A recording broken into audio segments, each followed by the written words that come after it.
essa reunião e aí a gente vai disponibilizar para as pessoas que tiverem interesse, porque é um tema que está sempre em voga, né? Infelizmente, o idoso historicamente tem sofrido, né? Com fraudes e abusos, né? É um tema muito crescente, principalmente nesta época de pandemia. Bem, a gente vai ter um bate-papo mais informal, né? Vamos lá eu começar Eu queria começar com aquele a... vídeo que eu comentei com a senhora, que é aquela reportagem que fala sobre as fraudes, né? Pra gente, daí a gente começa a bater o papo. Pode ser? Tá Eu vou ótimo, compartilhar a ótimo, tela perfeito. e aí a gente já começa. Até pra gente se ambientar.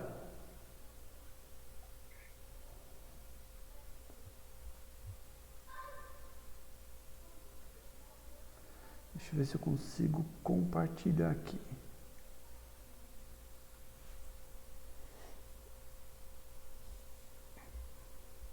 Só um minutinho, por favor. Você entrou, Leidiane?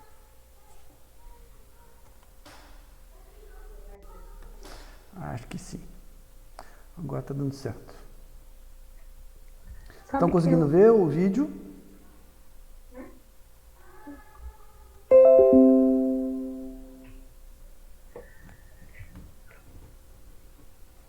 Vamos ver se... De volta, gente, trazendo agora para vocês sobre o agravamento de um tipo de violência que já era gravíssima e que se agravou durante essa pandemia. Antes de ir mais fundo nisso, vejam esse depoimento. Fisicamente a senhora já apanhou? Ele me bateu tanto, a mãozona dele ficou assim no meu braço. E ele, murro, tamo murro, tamo murro. E eu fazia assim para não... E ele me batendo. Gente, essa violência quase sempre vem da onde? De quem a gente ama, né? De quem tá em casa com a gente. Essa é mais uma vítima da violência que acontece contra os idosos em todo o Brasil. E as denúncias relatando agressões contra esse grupo mais vulnerável cresceram quase 60% durante essa pandemia. É o que aponta um levantamento que a Globo News obteve com exclusividade por meio da Lei de Acesso à Informação. Esse é o tema de cobertura do nosso Gabriel Prado, foi ele quem gravou a entrevista com essa idosa, um depoimento muito emocionante, Gabriel, e a gente fica ainda mais angustiado quando sabe que há uma subnotificação. Em qualquer situação ela acontece, com outros tipos de violência doméstica também, só que neste caso os idosos ficam ainda mais silenciados, até por conta da pandemia, sem poderem sair de casa, sem poderem correr para a rua em busca de ajuda, né?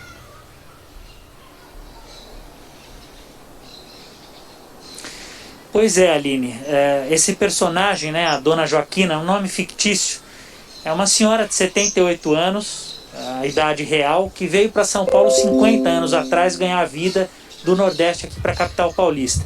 Conheceu o marido e há 50 anos ela é vítima de um clã de machistas, porque mora com o marido, com o filho e com o neto, e todo dia ela vive essa tortura psicológica, moral, é uma tortura quase que da alma. Por motivos bobos. Os três se uniram e há muitos anos judiam dessa mulher pelo simples prazer de judiar, de querer achar pelo em ovo, de fazer picuinha e de maltratá-la sem nenhum motivo aparente ou mais profundo. E aí a gente conversou com ela numa pracinha na Zona Leste, um olhar totalmente opaco, cabisbaixa. Ela sentou numa mureta e contou a história dela. E é o que você falou, né? Em dado momento eu perguntei, mas a senhora já pensou em denunciar ou tomar um outro rumo da vida? Ela falou, eu não tenho coragem, porque denunciar essas pessoas significa me afastar do meu filho e do meu neto, e com relação umbilical não se brinca, então eu não consigo. E eu preferia sair da minha casa e viver debaixo da ponte, e fugir, e viver escondida com calma, mas me falta essa coragem, e eu estou fadada a sofrer isso até o final da vida. Ela é uma de milhares de vítimas que sofreram muito durante a pandemia com essa violência que cresceu absurdamente. A gente separou esses números com exclusividade em 2 telas para o nosso assinante, e a primeira tela mostra então esse crescimento do número de denúncias de violência contra idosos. 2019 era um pouco mais de 16 mil, O número nesse ano sobe para mais de 25.500, com crescimento de quase 60%. E aí na outra tela a gente tem um mapa do Brasil que mostra onde as denúncias cresceram mais. O Tocantins lidera com 147% de aumento, e aí a gente tem os outros estados. A gente tem Rio de Janeiro 88%, depois o Pará 83%, e segue Rio Grande do Norte, Distrito Federal e São Paulo. Ainda falando da dona Joaquina, ela contou vários detalhes para a nossa reportagem. Foi uma entrevista extensa, a gente separou trechos, e ela fala sobre a vontade de sumir do mundo, de não aguentar mais, de ser resistente a denunciar, porque diante dela os agressores são nada mais, nada menos do que o filho e o neto inclusive quebrando o celular dela. O marido ela nem considera mais um marido, é qualquer outra coisa, nem dormem mais juntos, mas enfim, uma mulher sofrida que já admitiu que entregou a sorte para a vida porque já não tem perspectiva de mais nada. Vamos acompanhar. Como é que a senhora se sente? Um trapo. Me sinto um lixo, por isso que eu não tenho vida, né? A senhora disse, eu tô condenada, a minha vida está condenada. Por quê? Porque eu não tenho vida. Eu tenho vida e não tenho, né? Eu tava lavando a louça domingo e ele veio da igreja e já foi me xingando. Já jogou perfume meu fora, já jogou vaso de flor, já jogou tudo. A senhora é agredida todo dia? Todo dia e toda hora. Como que é? Quando eu levanto do sofá, ele já tá na cozinha. Eu não posso entrar na cozinha com ele. Se eu entrar na cozinha, fiquei toda preta, toda roxa assim. O neto da senhora quebrou o celular da senhora? Quebrou. Quebrou o celular, 2 já. A senhora se imagina vivendo desse jeito hostil por mais quanto tempo? Até morrer. Pra onde eu vou?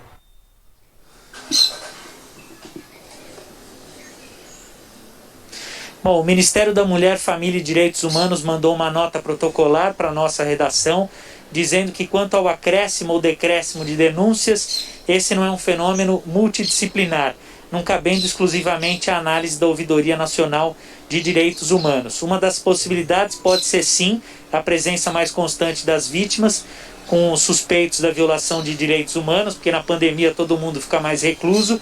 Inclusive, preocupada com essa possibilidade, o Ministério ampliou seus canais de recepção de denúncias de forma a alcançar o maior número de usuários. Só que na prática a realidade é outra, Aline. Não basta se oferecer possibilidade da pessoa denunciar, porque as pessoas não têm coragem. E não têm coragem por uma série de motivos subjetivos, dos quais a gente não pode se apropriar. Às vezes é muito difícil compreender. A vida é a vida de cada um. Cada um. Voltou, gente? Voltou? Voltou a tela com todo mundo, mas o vídeo eu acho que concluiu quase no finalzinho, né, da reportagem, parece? A gente está sujeito à disponibilidade da internet também, né? Mas eu entendo. Mas acho que acho que a mensagem a gente já conseguiu passar, né? Exatamente. Tá. Doutora, só um pouquinho antes de dar a palavra para a senhora, eu vou pedir para que a Gabriela, que é presidente do conselho, se apresente, né, oficialmente, e faça só uns 5 minutinhos de apresentação do conselho, se a senhora permitir. Claro, com certeza. Gabriela. A live é de vocês. Ok, então. Boa tarde a todos. Obrigada por participarem, né, dessa reunião. Então, eu estou esse ano, né, presidente do conselho. Bem recente, no dia 17/6, nós fizemos essa alteração, né, a presidente anterior saiu, ficou vice-presidente, e aí nós tivemos que fazer uma renomeação. Então, este ano, o nosso Conselho Municipal, ele se reuniu 8 vezes, nós tivemos 8 reuniões, né, mensais. Nossa fiscalização, nós temos uma instituição de longa permanência no município, né, e como fiscalização, nós, à distância, né, fizemos através de solicitação de ofícios, né, nós fizemos uma troca de ofícios com a vigilância sanitária, vigilância epidemiológica, né, eles fizeram visita ao local. Nós, como conselho, né, nenhum membro do conselho fez visita presencial a essa ILPI, né, mas fizemos a fiscalização dessa forma, né, através desses pareceres, né, das vigilâncias, e também direto com a ILPI nós solicitamos, né, o que estava se fazendo, acontecendo, de que forma que eles estavam lidando, né, com a prevenção, né, principalmente, né, da Covid-19, para que esses moradores, né, de lá não acabassem sendo contaminados, né. No ano nós tivemos uma denúncia, né, que foi devidamente apurada, sem grandes problemas, né.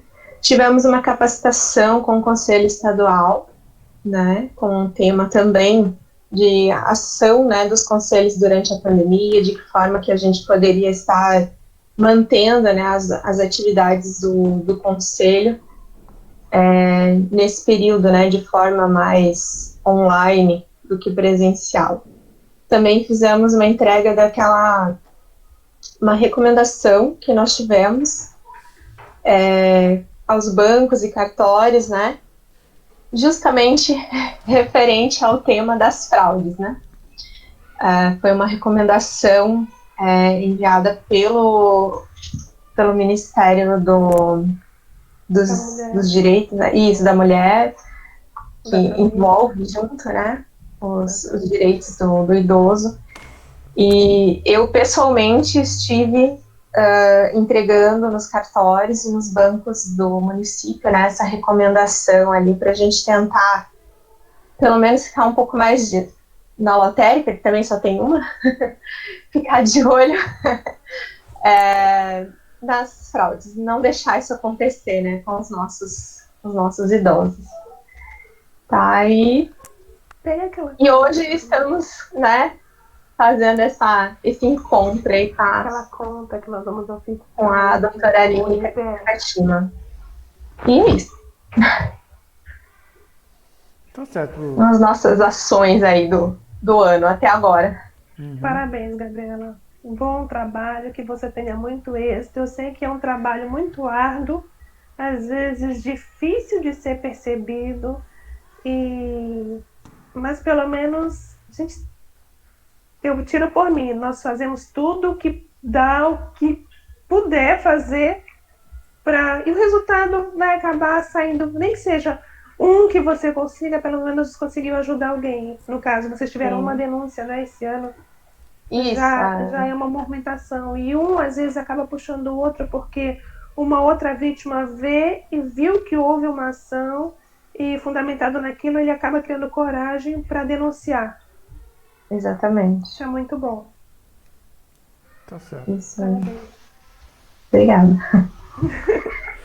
Doutora, agora a gente devolve a palavra para a senhora e sinta-se à vontade, mas eu queria começar perguntando, de tantas áreas possíveis de trabalhar com o direito, por que trabalhar com idoso especificamente?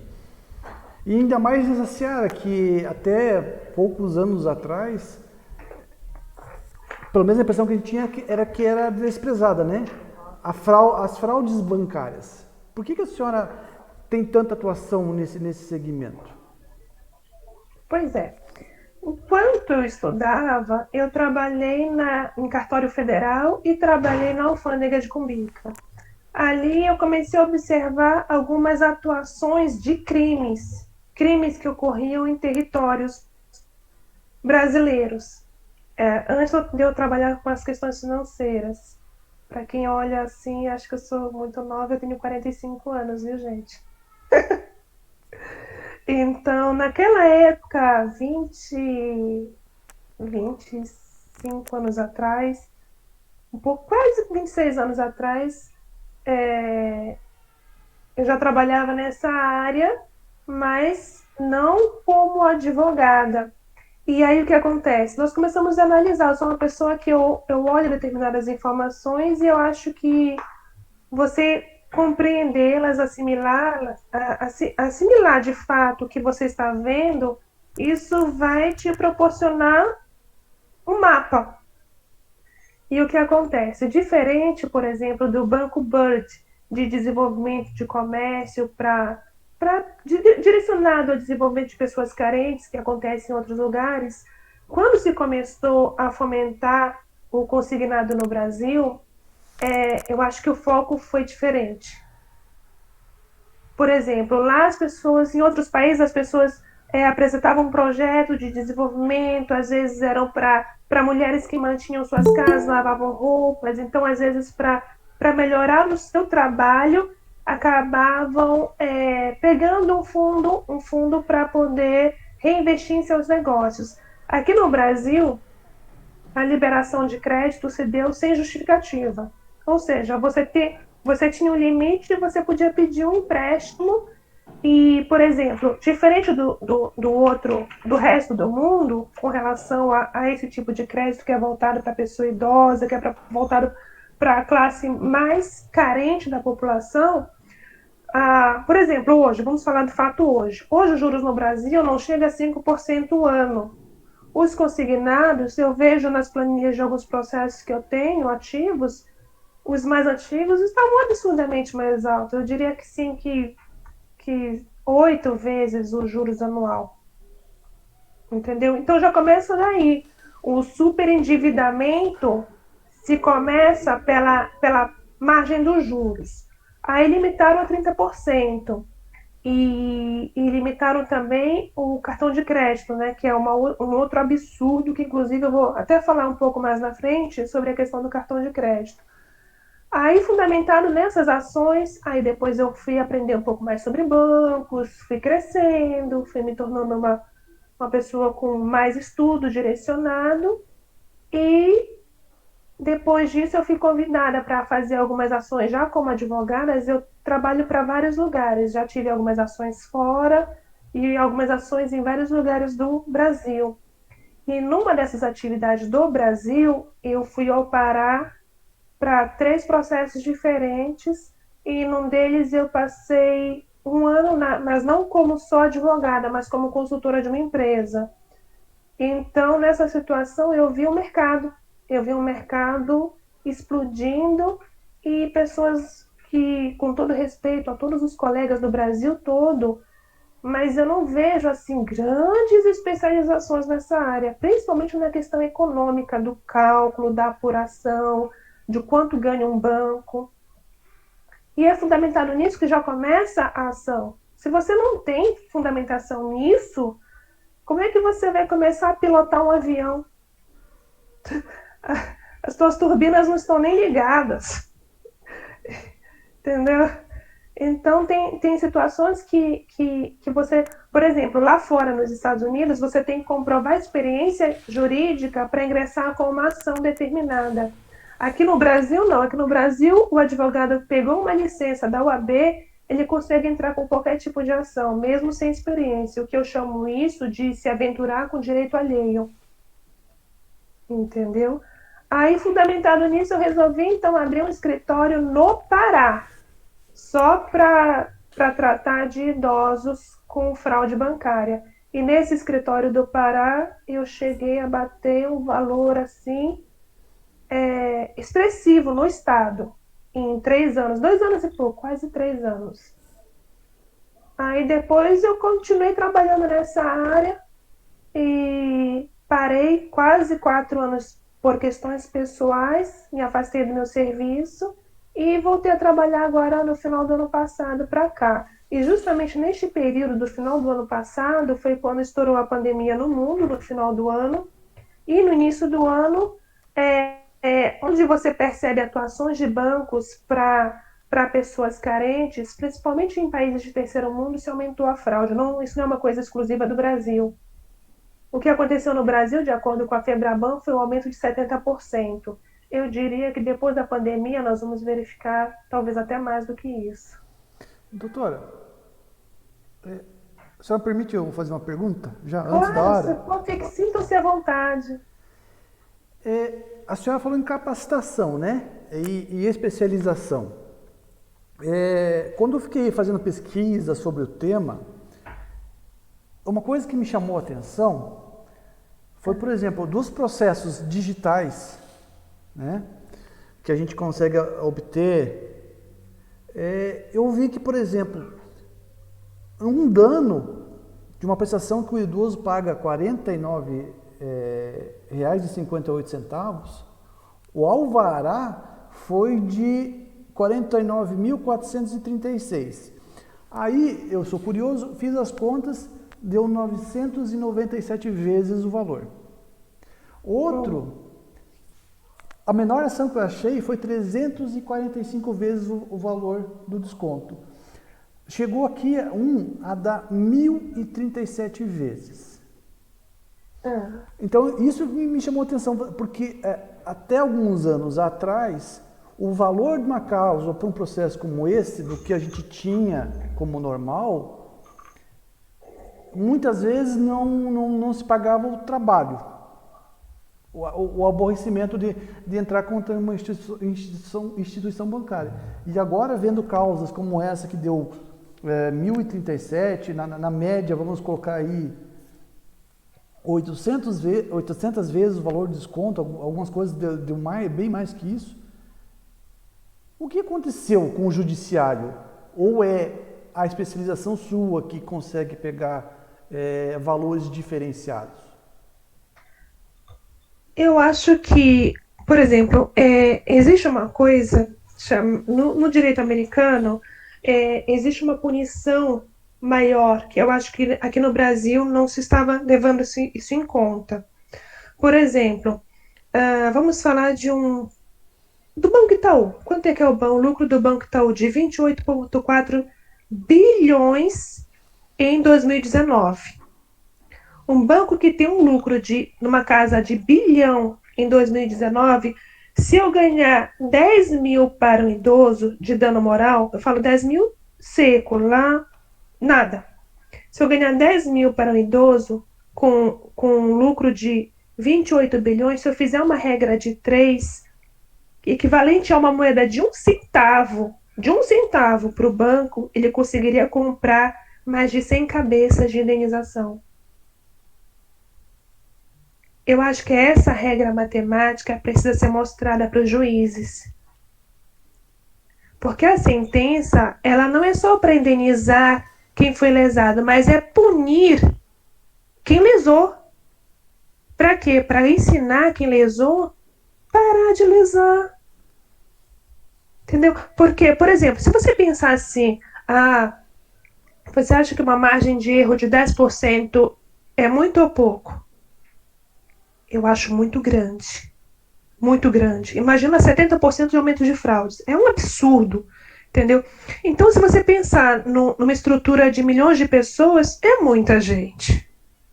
É muita gente que sequer leva isso ao conhecimento de estatística pública de ter sido lesado porque não faz sequer uma ocorrência. Não é à toa que no Brasil os bancos, em média, aumentam o lucro de 20% a 35% ao ano. Antes dos consignados, eles não tinham... Pega o ano de 2008, um lucro de um banco desse, quanto era? Não chegavam a 10 bilhões. Nós estamos em 2020, estão chegando a 28 bilhões. É muita diferença, entendeu? Eu não estou falando que as pessoas não tenham que ter lucro. Todo mundo tem que ter lucro, a atividade econômica e a iniciativa privada é uma coisa constitucional. Mas você obter lucro em cima de lesar pessoas é uma coisa muito, muito ruim. Entendeu? Eu não estou falando que todas as operações dos bancos sejam lesivas. Não estou falando isso. Mas que muitas das operações do banco são lesivas, sim. Aí o senhor estava me perguntando como é que eu chego a esse patamar. Eu acho que é uma questão de educação matemática, é uma questão de experiência profissional e, principalmente, conseguir demonstrar isso para o juiz. Por quê? Porque se o idoso ganhar, vamos supor, qual o salário médio de um juiz? 35 mil? O juiz ganhou isso em um mês. Ele tá rico? Ele fica rico todo mês? Não. Se o juiz não fica rico e todo mês ganhando 35 mil, um idoso que está reclamando uma indenização de um processo que demora anos, não é justo?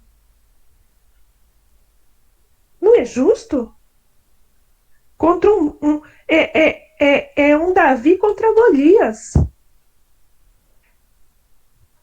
O idoso, o banco tem contador para fazer cálculo matemático.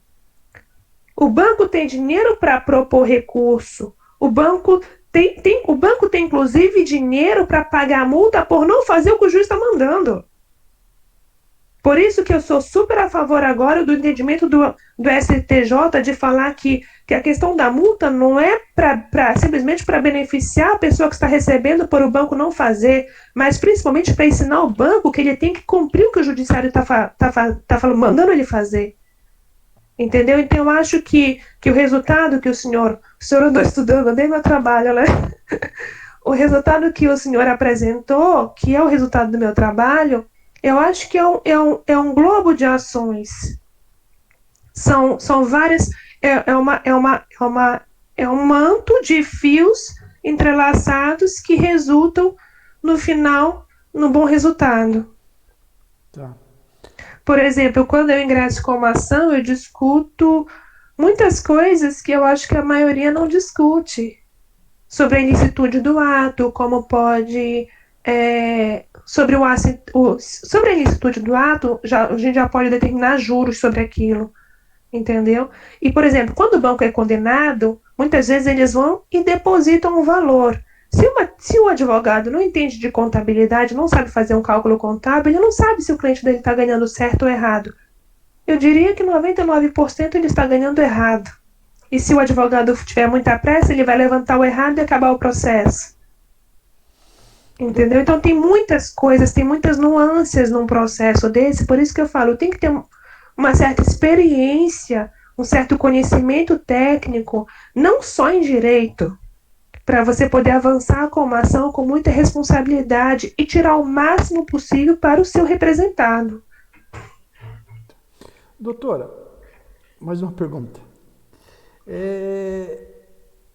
É uma suposição, eu tenho quase certeza, mas eu vou chamar agora de suposição.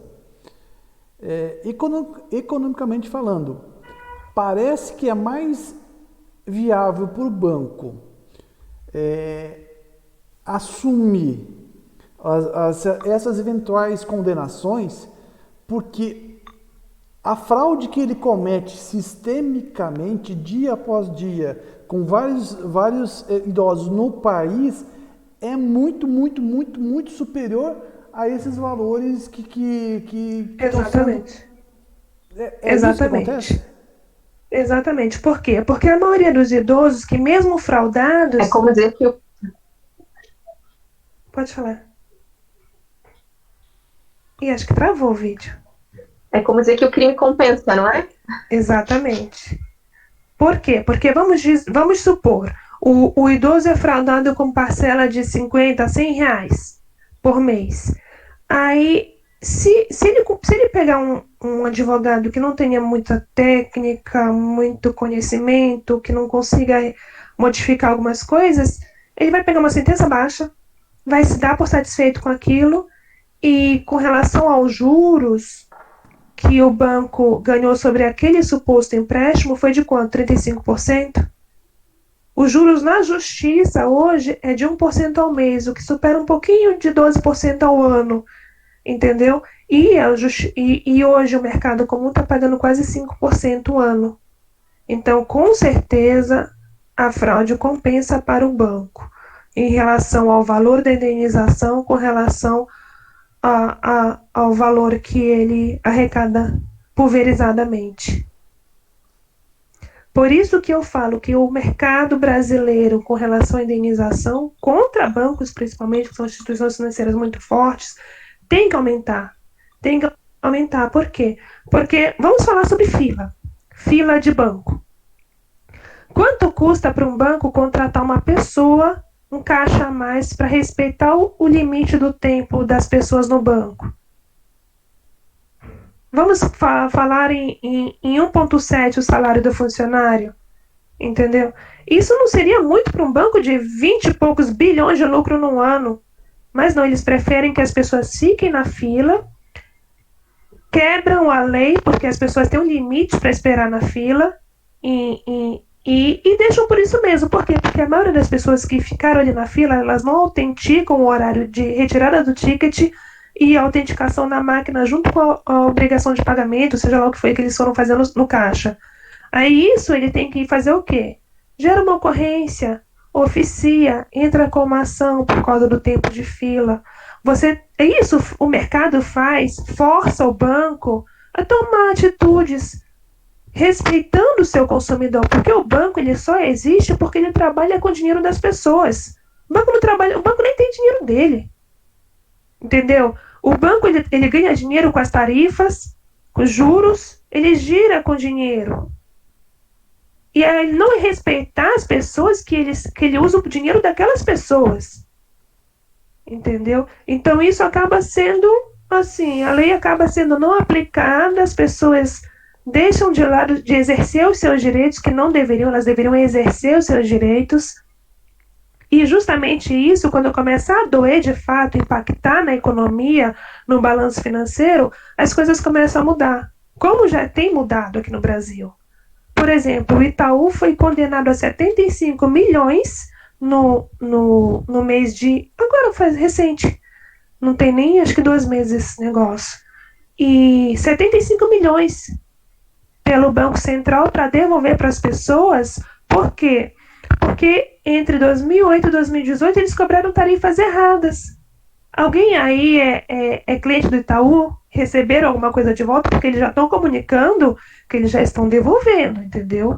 Aí teve uma outra situação também, agora recente, de ontem, do BMG, que está proibido de consignar o suposto cartão de crédito em Minas Gerais, uma ação civil pública. Vou até mencionar o número da ação civil pública aqui. Ação Civil Pública 255-350845-2006 8130024. Por quê? Cartão de crédito para idoso.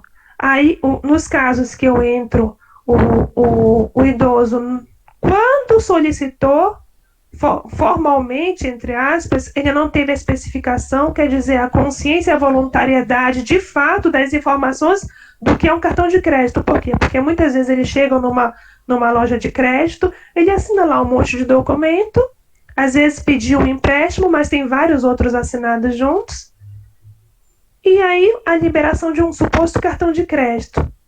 E o idoso nunca recebeu esse cartão de crédito na casa dele, mas aí ele é descontado no INSS sobre isso. Entendeu? Aí o banco fala, não, mas tá aqui, olha, o contrato que o idoso pediu o cartão de crédito. Eu falo, sim, ele pediu. E onde está o protocolo de entrega do suposto cartão de crédito? Porque eu nunca recebi um cartão de crédito na minha casa que eu não tinha que assinar um protocolo de entrega. Então, às vezes parecem coisas simples, lógicas, mas que alguns advogados não avançam em cima disso. Entendeu? Então, esse tipo de situação, por exemplo, o banco ser proibido de consignar cartão de crédito no estado, daí você já tira a situação que isso não é um tipo de fraude só de não, foi loja de crédito terceirizada que realizou isso. Não. Eu tenho uma ação agora que eu estou oficiando no Ministério Público Federal de uma conta corrente que o banco BMG, ele está apresentando em algumas ações no Brasil todo, não é só Pará.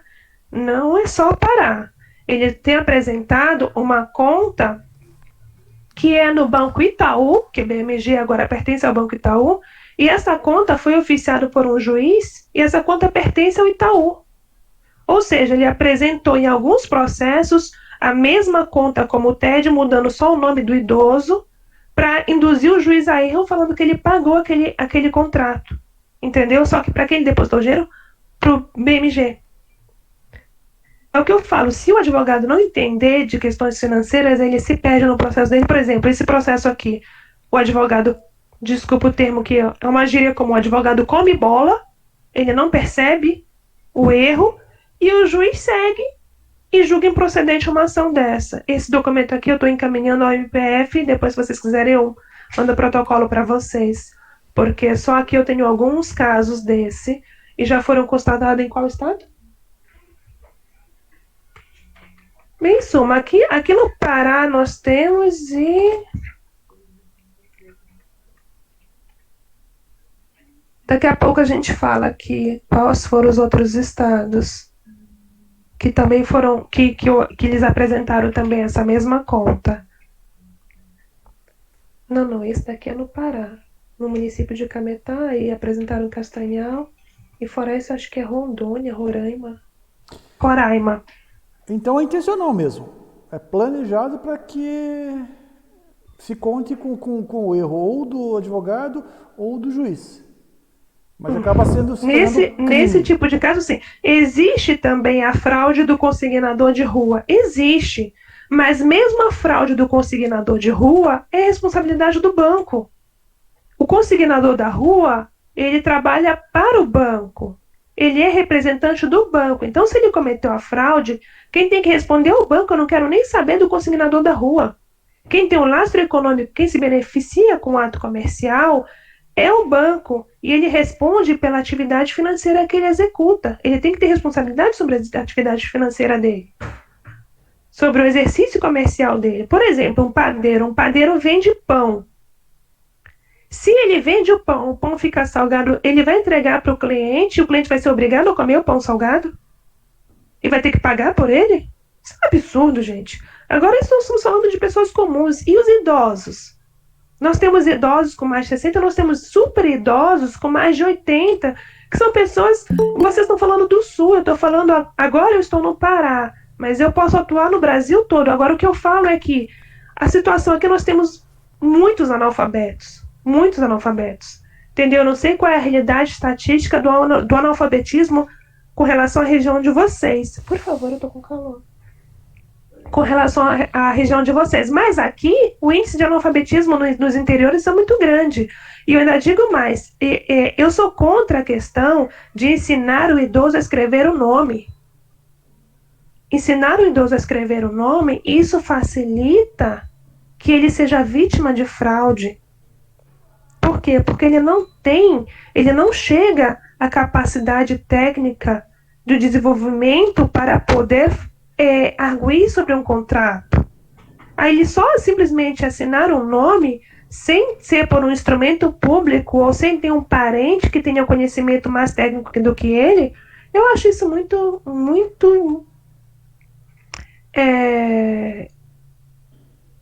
é uma balança meio injusta numa situação dessa. Entendeu? Então, esse tipo de atitude aqui, nesses casos que eu acabei de apresentar, você verifica que o banco agiu diretamente, não foi indiretamente por terceiro. Nestes casos, foi diretamente. Entendeu? Então, o banco ganha sim na fraude, sim. E agora, imagina numa situação dessa de pandemia, onde o idoso está lá na casa dele, aí ele vai ao banco só para receber, tem medo de ir numa delegacia, tem medo de ir no INSS para verificar de onde que veio o desconto, entendeu? Uma situação gravíssima, quer dizer, às vezes o idoso até pensa assim, poxa, mas foram R$50, aí eu vou me arriscar por causa de R$50. Mas não é só os R$50. Por exemplo, teve uma ocasião que um juiz falou assim, doutora, o seu cliente perdeu, acho que foi mais ou menos isso. Acho que foi uma margem de R$50. Eu não sei nem se foi esse caso aí que o senhor mencionou, seu Marcos, que o cliente acho que ganhou. Eu nem sei. Mas eu me lembro de uma ocasião de uma sustentação em audiência pelo rito sumaríssimo, que é do juizado. E aí teve um juiz que mencionou o seguinte, que, doutora, o dinheiro que seu cliente perdeu foi muito pouco, não é muito significante. Aí eu perguntei, aí eu informei, né, proporcionalmente o quanto correspondia aquilo ao salário dele da época. Se é 5%, 10%, e comparei ao salário do juiz. E falei, se o senhor, por exemplo, hoje, se um juiz ganhar 35 mil, se tirarem 3.500 do senhor, não vai fazer diferença? Faz, não faz? Para qualquer pessoa faz diferença. Aí eu perguntei para o meu idoso, se o dinheiro que ele perdeu não pagaria, de repente, um remédio. Por exemplo, o remédio da pressão não paga? Paga, né? A gente que lidar com idoso sabe quanto é que custa o remédio de pressão. Entendeu? Se paga. E se ele não tomar o remédio de pressão, ele corre risco de morrer? Então não é justo o banco pagar? Por exemplo, o Pará tem 700 mil idosos na última contagem do IBGE. Hoje deve ter muito mais. R$ 10 de cada idoso aqui corresponde a quanto por mês? Quantos milhões? R$ 10 por mês de cada idoso, só no estado do Pará, de acordo com o IBGE de 2010. Então, o que eu estou mostrando é a questão econômica por trás de uma fraude.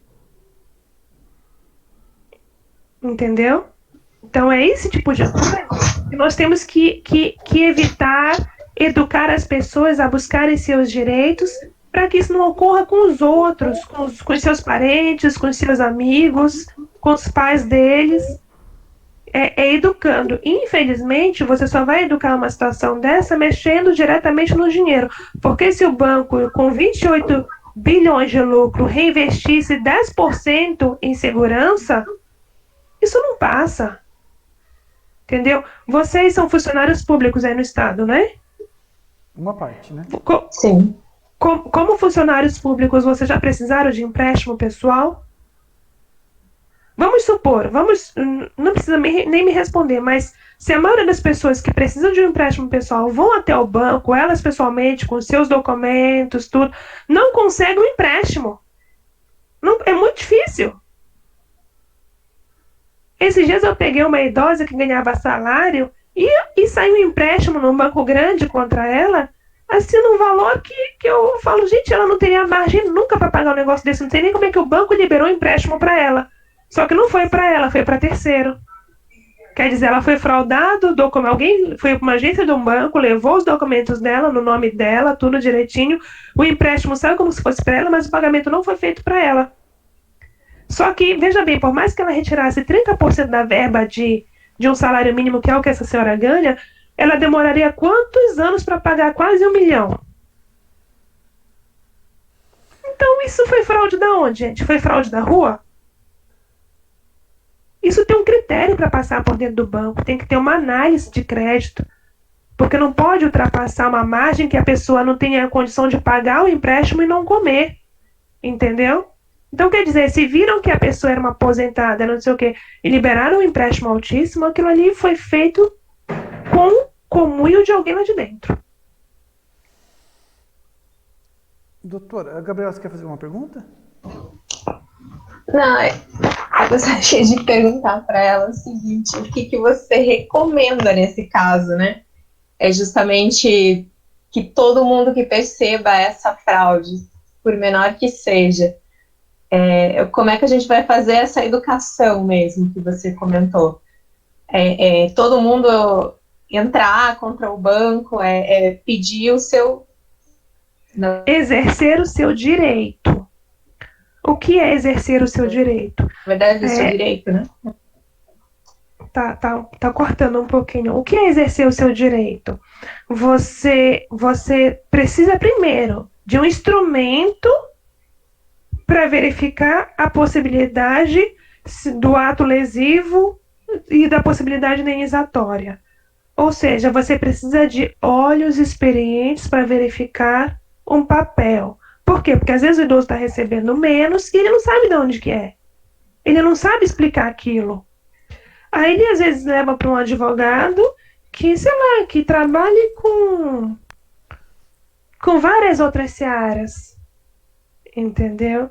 E não percebe aquilo. Por exemplo, eu já peguei extratos bancários de clientes aqui que o idoso veio reclamando: poxa, doutora, eu estou recebendo tão pouco, já vinha descontar os 30% do INSS e depois na conta corrente já vinham descontando mais algumas coisas, como taxa, seguro de vida, não sei o que, quente, tanta coisa que... se você visse essa senhora, não é nem alfabetizada. Então, quer dizer, eles não se importam se a pessoa deixou de comer. Tirou 30% do INSS. Lá eles não conseguem tirar mais, que agora aumentou, né, a margem para 40% por causa da pandemia. Ultrapassou essa margem, pronto, então pega o cara lá dentro da conta corrente, que lá praticamente não tem limite, vai devorando a pessoa. Entendeu? Isso é desumano, isso fere a dignidade da pessoa. A pessoa sofrer necessidade para ter que pagar uma conta que principalmente nem é dela. Por quê? Porque se ela não contratou de maneira lícita, ou seja, se ela não teve consciência no momento de contratação daquilo, do que era aquilo de fato, qual os juros determinado naquele contrato, por que aquilo. Aí você me fala que um analfabeto discutiu isso com o banco? Não tem condição. Então é uma relação desigual. Aí é onde eu falo que tem que entrar o advogado. O advogado tem que entrar, que é justamente para equilibrar as coisas. Infelizmente, eu reafirmo que, com todo respeito aos meus colegas, mas são muito poucos nessa área que conseguem equilibrar, ser o Davi e jogar a pedra na cabeça do Golias, porque tem que acertar a cabeça. Doutora, Oi. Preciso fazer duas perguntas. Primeiro dizer que isso aqui está parecendo uma aula, porque a gente fica ouvindo, fica só meditando na nossa vida, Desculpa, meu Deus. gente, se estiver muito chato para vocês. Pelo contrário, mas a gente consegue lembrar de casos que acontece aqui, ali, a gente fala que como é que chegou. A Luciana Malaquias, que é também do Conselho, ela fez uma pergunta, né? Que em função da pandemia cresceu muito o número de fraudes contra idosos.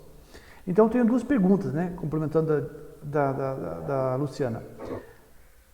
O que tem qual é a relação entre pandemia e aumento das informações de fraudes? Qual a relação que existe?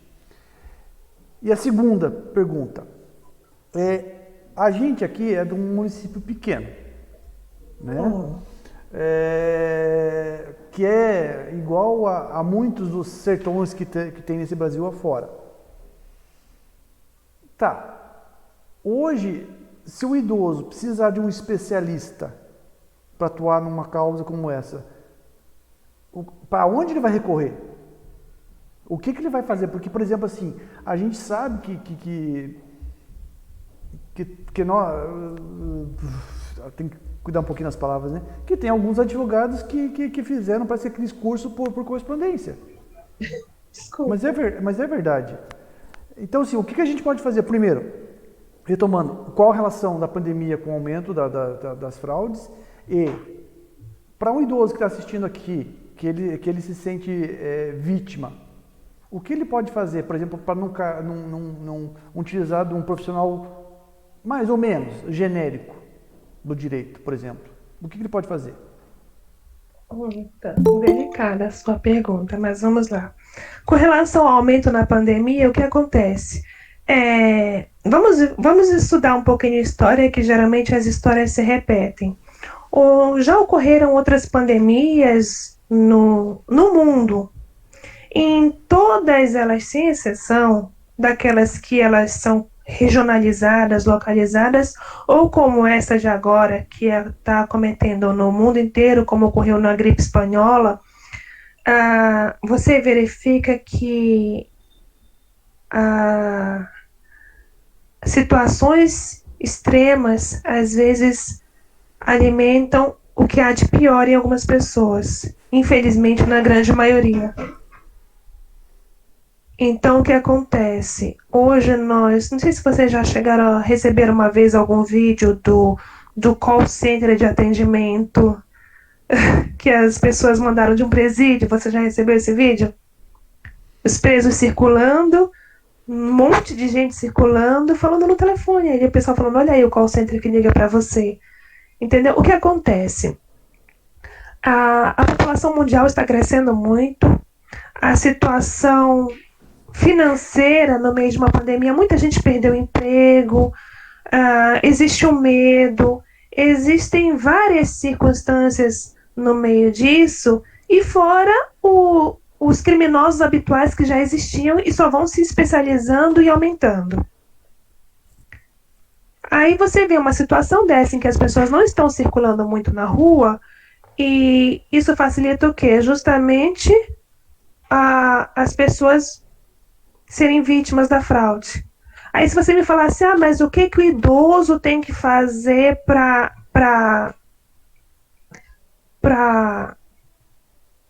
o que o idoso tem que fazer para justamente não ser vítima da fraude? Na verdade, o idoso, a obrigação dele é ele guardar o cartão do banco dele direitinho, guardar os documentos dele. Agora, o idoso, ele fora o resguardo pessoal, ele não é a instituição financeira e nem sócio da instituição financeira, porque ela sim deveria reinvestir mais em segurança para minimizar o número de fraudes no mercado. Entendeu? Porque se a segurança do banco aumentar, se a segurança do banco, se a segurança pública aumentar, a gente não precisa nem de porta giratória detectora de metal nos bancos.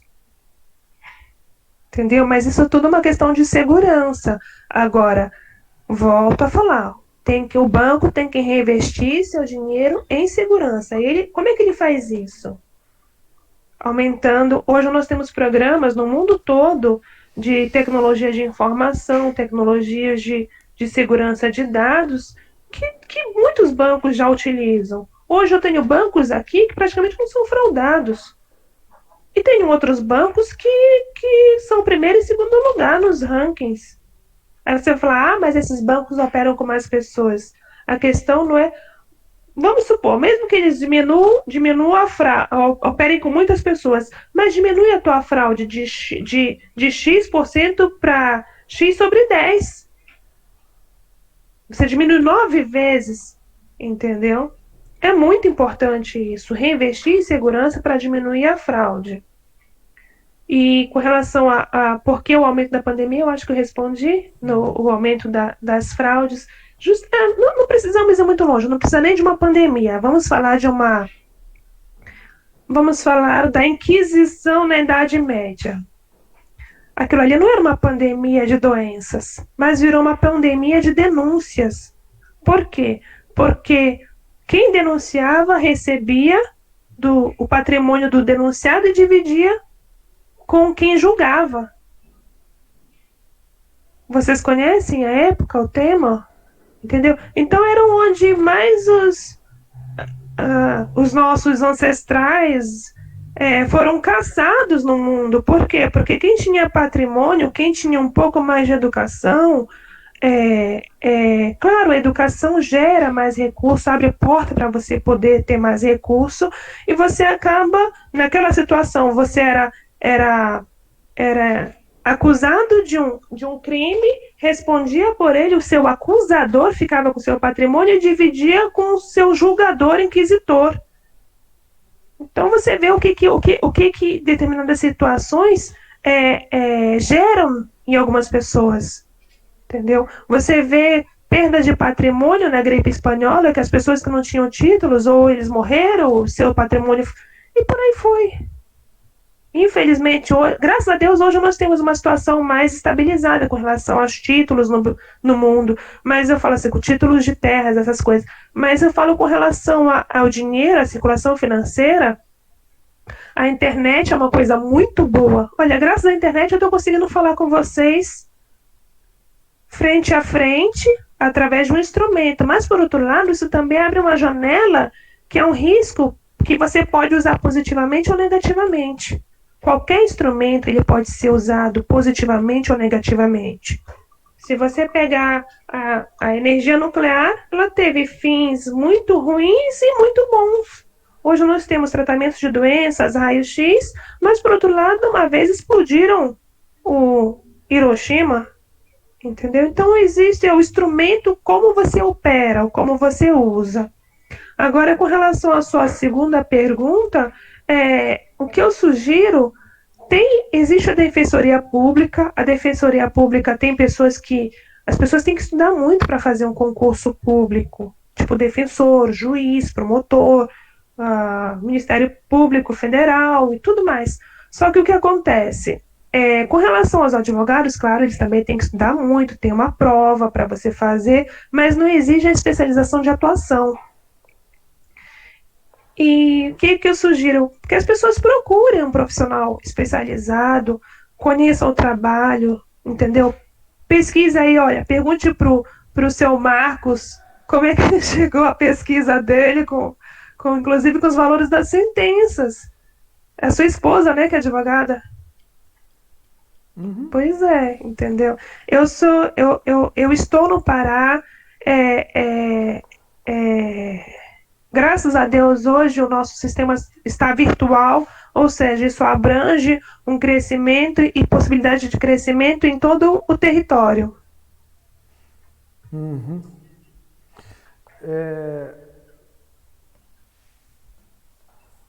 Deixa eu fazer uma pergunta indecente para a senhora. Se a gente tiver algum idoso que tem algum problema e precise tirar uma dúvida, a senhora tem alguma pessoa, você poderia ajudar essa pessoa para verificar se pelo menos existe mesmo o fato ou não? A senhora faz esse tipo de trabalho ou não? Se o idoso quiser fazer uma consulta comigo, ele é livre para fazer a consulta. Nada impede ele em consultar ou a mim ou qualquer outro advogado. Entendeu? Vocês estão falando com relação à consulta ou realizar uma palestra? Não, primeiro, a palestra seria o segundo ponto, né? É perguntar se a senhora aceitaria fazer, né, palestras fora do seu domicílio. Né? E daí a questão de, por exemplo, hoje a gente sabe que as ações estão sendo feitas de forma digital. Isso. Né? Isso. Então a senhora poderia atuar em vários lugares do país, não precisa morar Consigo. aqui. Acho que basicamente. Não. E aí a senhora pode atuar em qualquer lugar do Brasil. Do Brasil. Consigo. Em outros lugares também. Todo lugar tem a sua licença, tem seu limite, mas aí isso é uma coisa técnica, mas eu consigo atuar no Brasil todinho. O que acontece? No caso das palestras, né? A palestra é o Marlon Norbert, né? O prefeito de vocês. Uhum. Então, pois é, o que acontece? Geralmente, quando eu vou para os municípios, são os políticos locais que chamam, ou prefeito, ou vereadores. Eu já tive convite de igreja, entendeu? Já fui para rádios de igreja, TV. já de TV também. Faz entendeu? fila na porta. A gente fez a lição de casa. Olha só. Pois é, o que acontece?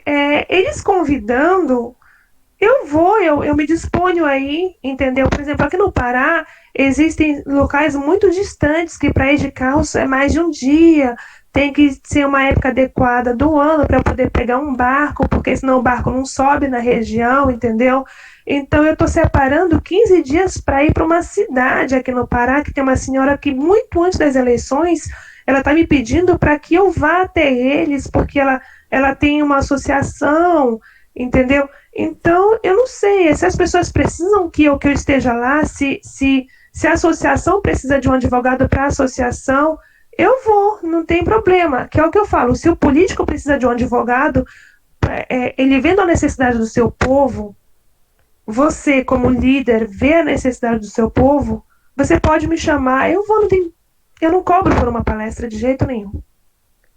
Entendeu? Agora, com relação à contratação, as pessoas daí têm livre contratar, é o que eu falo, eles são livres para contratar quem eles quiserem. Se eles não quiserem promover uma ação contra o banco, eles não são obrigados. Se eles quiserem contratar o advogado A, B, C ou a Aline, isso é critério de cada um. Tem alguém que pode não. O juízo de cada um, alguém pode falar assim, eu não gostei dessa advogada, ela é muito tagarela. Entendeu? Então, cada um escolhe o que achar, o que melhor pode lhe representar. Mas eu sempre sugiro, olhe, consulte, veja a experiência profissional, veja o resultado naquela área, para poder efetuar a sua contratação prévia. É como você contrata um médico, gente. Você não vai contratar um clínico geral para operar a sua cabeça. Você não vai contratar uma esteticista para operar o seu olho. Entendeu? Então, cada um na sua especialidade, dentro da sua área, respeitando o limite de cada um. É o que eu falo. Eu faço feijão com arroz bem feito. Eu ingresso com ações contra bancos para idosos e também não idosos. Tenho casos também de não idosos por aqui. Entendi. Doutor, a gente está chegando no limite do nosso tempo. Eu gostaria de saber. Já, né? Uhum. Embora eu acho que a gente, né, Gabi, a gente precisava de mais umas 2 horas. Outro dia a gente marca de novo, não tem problema. Vocês são. Fiquem à vontade, agora você já tem meu contato. Se a senhora se sentir à vontade de deixar seu telefone de contato e saber se alguém gostaria de fazer alguma pergunta para a senhora, aproveitar aí, a gente tem mais uns minutinhos de lambuja, não temos? Tem sim, tem sim. Vamos lá, deixar o meu contato aqui para vocês. O meu telefone aqui no Pará é código 91. O telefone fixo é 3721-9176. Código 91 3721-9176. E o celular e o WhatsApp é código 91 também. 9915-8885.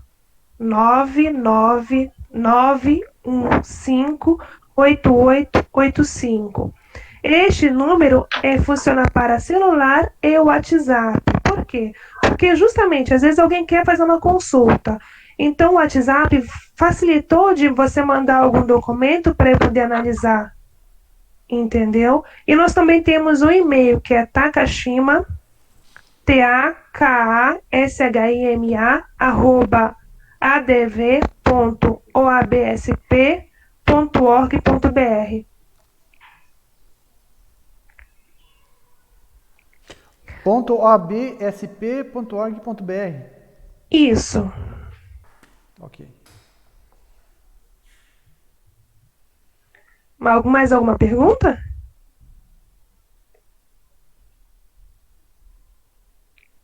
Creio que não. Agora vocês esperem que as pessoas que não entraram na live, mas que depois vocês vão compartilhar isso, eles vão ligar para ir, com certeza. Porque eu fiz uma live com um promotor de justiça aqui do estado do Pará. Eita, rendeu, viu? Porque diz que já procuraram tanto. E justamente, mas lá eu acho que ele colocou. Acho que teve uma outra que eu não fornecia o meu número. E aí ficaram pedindo para a pessoa que fez a live. Mas tá aí. Marcou. Fala, senhor. Doutora Aline, posso fazer uma pergunta? Claro. Tem casos, por exemplo, de um banco de uma outra cidade, por exemplo, Rio de Janeiro, e consegue fazer um crédito consignado na conta de um idoso num banco em Curitiba. Pode isso? Uhum. Eu já vi muitas vezes isso acontecer. Justamente esse caso que eu falei no início da live, que a conta de remessa e a destinatária são completamente distintas, ou seja, é um outro município, uma outra comarca, bem diferente de onde o idoso mora, que é bem no interiorzinho do Pará. Isso acontece. Mas o banco que emitiu o crédito consignado lá do Rio de Janeiro era o BMG, bem dizer, um banco diferente, para um outro banco que não é da mesma... pode isso? Que não seja do mesmo segmento dele? Que não seja... Por exemplo, o BMG é do Itaú, ele pode fazer pelo Itaú, né? Mas ele pode levar pela Caixa Econômica ou não? Porque o que acontece? O Banco Itaú comprou o consignado do BMG. O Banco Itaú teve 2 relações com o BMG e na última ele comprou toda a carteira do BMG, que na verdade já era dele há muito tempo. Porque... E agora existe a questão da portabilidade, né? Onde um banco pode comprar o crédito do outro. Mas, de qualquer maneira, ele comprando o crédito do outro, ele assume o risco comercial e ele também responde pelo processo. Certo. E É é como, como. é como, desculpa eu lhe Não, interromper, é seu Pedrolino, é? não, Nereu. Seu Nereu. Pois é, seu Nereu, por exemplo, vamos dar um exemplo assim da. Tem bancos que vendem suas contas seus créditos para serem cobrados por um terceirizado. Aí esse terceirizado insere o número do consumidor no cadastro de dívidas. Protesta, eles chamam de protesto, de Serasa. Aí a pessoa fica lá com o nome sujo. Aí, quando algumas pessoas ingressam com a ação contra o banco, aí o banco fala: não, mas eu repassei, isso daqui está na mão de fulano. Só que às vezes esse fulano é o próprio banco. Pois é, isso aí que ocorreu, entendeu? Aí Entendo. o idoso tentou devolver esse dinheiro ao banco, para o que caiu na conta dele sem ele saber. Ele tentou devolver esse Fazem dinheiro para muito o banco e o isso. banco recusou. Não, ele não tem que recusar. Conseguindo em pagamento em juízo, chama o banco e fala: vamos conversar direito. Não é assim, não. Né, ele não tinha conhecimento Entendeu? não tinha É, o, esse o que problema. acontece? Certamente esse seu idoso ele já deve ter pedido, solicitado algum empréstimo para o banco antes desse fato. E aí o banco tem os dados da pessoa, passou um tempo, baixou o empréstimo, abriu uma margem de crédito, alguém dolosamente foi lá, pegou o número da conta do idoso, colocou o dinheiro e o idoso passa a pagar juros sobre este valor, mesmo não tendo contratado. E muitas vezes o idoso, por ser hipossuficiente, pouco conhecimento técnico, às vezes ele chega lá na boca do caixa e pede para sacar e saca o valor. E acaba gastando dinheiro e não sabe como é que aquele dinheiro foi parar lá e não sabe quanto de juros ele vai ter que pagar sobre aquele dinheiro que ele nem pediu. Então, o que eu falo? Se aparecer o dinheiro, faça a ocorrência. Se o banco se opor ao recebimento, conseguindo o pagamento em juízo, e chama o banco para conversar. E se ele descontar uma parcela que seja um fio de cabelo, uma parcela, ele responde por dano moral, sim. Doutora Aline, Entendi. Não, é que Por é falta de quê? Porque conhecimento. o dano moral recaiu, por quê? Porque ele descontou no meio de subsistência do idoso. Então não importa que, mas primeiro ele vai ter que provar que o idoso pediu de maneira consciente aquele empréstimo. E o idoso está devolvendo falando que ele não quer. E ele está se opondo, está dificultando, ele vai ter que responder mais outro processo com relação a isso. Que são que agora os meus clientes estão respondendo, estão ingressando com dois tipos de ações. Não é só, o idoso não tem direito só ao dano moral pelo fato de ter sido descontado o dinheiro dele. Porque fora isso, tem todo esse transtorno da pessoa ter que fazer uma ocorrência, ter que ir na agência, ter que ir no INSS, entender de onde. Vem cá, você não poderia estar na sua casa? Você não poderia estar dormindo, assistindo televisão, brincando, mexendo no jardim? Seja lá o que você quisesse fazer com o seu tempo, mas não, você está tendo que se dispor do seu tempo e mesmo a pandemia para resolver um problema que foi criado por um banco. Então, o banco vai ter que te indenizar não só pelo dano moral do desconto, mas ele também vai ter que indenizar pelo desvio produtivo do ato, por fazer o idoso ter que gastar o seu tempo com uma coisa que não era para ele fazer. E hoje eu estou pedindo isso já no estado do Pará e isso já foi julgado pelo STJ. Muito obrigado. Doutora, De nada. só para Ficou mudo. Ficou mudo. Ficou mudo. Só para exemplificar um pouquinho, há um tempo atrás a minha mãe foi até um banco oficial, né? Aliás, nos 2 bancos oficiais que ela tem conta, e parece que simultaneamente os caixas falam assim: escuta, dona X, a senhora não vai pegar o valor que a senhora tem aqui na conta? Que valor? Porque ela ganha aquele salarinho, né? Então ela sempre sabe que está sempre lá. Não, a senhora tem dinheiro aqui. E você não vai pegar? Eu falei assim: dinheiro? Mas como? Assim, de onde? Não é 13º? Não, a senhora tem um dinheiro aqui para a senhora. Foi indo, depois de uns 10 minutos desconfiada, que ela foi entender que aquele dinheiro na conta não era dela, era margem de consignado, que eles estavam querendo Liberar para ela. liberar para ela, ou seja, os dois de Banco Oficial e Federal, né, do Estado, a Caixa e o Banco do Brasil, estavam tentando passar essa conversa nela. Aí se ela aceitasse, ela ia pegar. Ela não ia entender da onde é esse dinheiro, entendeu? Esse dinheiro tá aqui para a senhora. É empréstimo. É exatamente isso. Inclusive, isso aconteceu agora muito, quando aumentou a margem de 30% para 40%. Era uma coisa de maluco. O idoso entrar no banco para sacar a sua aposentadoria, parecia um enxame de abelha de gente em cima deles, justamente para fazer isso, porque ele tinha margem. Entendeu? E isso aconteceu agora no meio, faz o quê? Um mês, mais ou menos.